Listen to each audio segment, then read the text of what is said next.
Nagpapatuloy ang pagtugis ng militar sa mga miyembro ng Abu Sayyaf na nakasagupa ng mga sundalo sa Tipo-Tipo Basilan noong Sabado. Sa unang tala ng AFP Western Mindanao Command, 18 sundalo at 5 miyembro ng ASG ang nasawi. Umabot naman sa mahigit 50 ang nasugatang sundalo. Karamihan nasa buga ng mga bomba. Makibalita tayo kay Michael Sison. Naka-half-mast ang watawat ng Pilipinas sa headquarters ng Armed Forces of the Philippines sa Camp Aguinaldo sa Quezon City at sa kampo ng AFP Western Mindanao Command sa Zamboanga City. Pagluluksa ito sa pagkasawi ng 18 sundalo sa bakbakan ng militar at Abu Sayyaf Group sa Tipo-Tipo Basilan noong Sabado. Tuloy-tuloy ang pagtugis ng pwersa ng AFP laban sa bandidong grupo. Ayon kay Major Filimon Tan ng AFP Western Mindanao Command, nagkaroon ulit ng engkwentro kahapon sa kasagsagan ng pagtugis sa ASG. 4 daw ang posibleng patay sa mga kalaban, samantalang wala namang nasaktan sa hanay ng AFP. Nag-pursuit operation po tayo, napalaban po ulit yung tropa natin, then we have to confirm or validate pa po yung 4 na sinabi ng tropa na killed na Abu Sayyaf. Sa bakbakan noong Sabado, 5 ang patay sa hanay ng Abu Sayyaf ayon sa AFP West Mincom.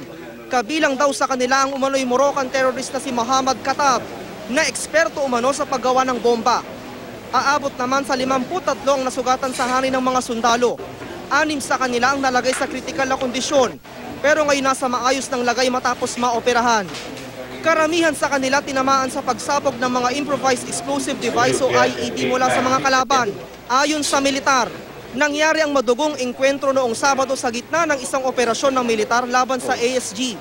Kabilang daw sa mga nakasagupa ng AFP na tinutugis na rin ngayon ang mga Abu Sayyaf leader na sina Isnilon Hapilon at Furuji Indama na nagtatago na raw sa Tipo-Tipo. Dire-diretso sir yung operation natin. Actually, the commander might go to the area in Basilan to check on the troops para makita natin kung ano po yung pangangailangan nila and the concept of operation na ginagawa sa ngayon. Kinumpirma naman ng Western Mindanao Command na may mga nawalang armas ang AFP kasunod sa engkwentro noong Sabado. Pero hindi pa tiyak ang bilang ng mga ito. Sa ngayon may humigit kumulang 2,000 sundalo sa Basilan para matiyak na hindi makatatakas ang grupo nila Hapilon at Indama, kasama ang kanilang humigit kumulang 70 armadong tauhan. Wala naman daw na mamonitor ng militar na reinforcement para sa teroristang grupo at posibleng maghiwa-hiwalay raw ang mga ito. Ayon naman sa Malacanang, pinaigting na ng AFP ang pagtugis sa Abu Sayyaf. May sapat daw na kagamitan at suportang ibinibigay sa mga sundalong tumutugis sa mga bandido. Michael Sison, nagbabalita, Pilipinas.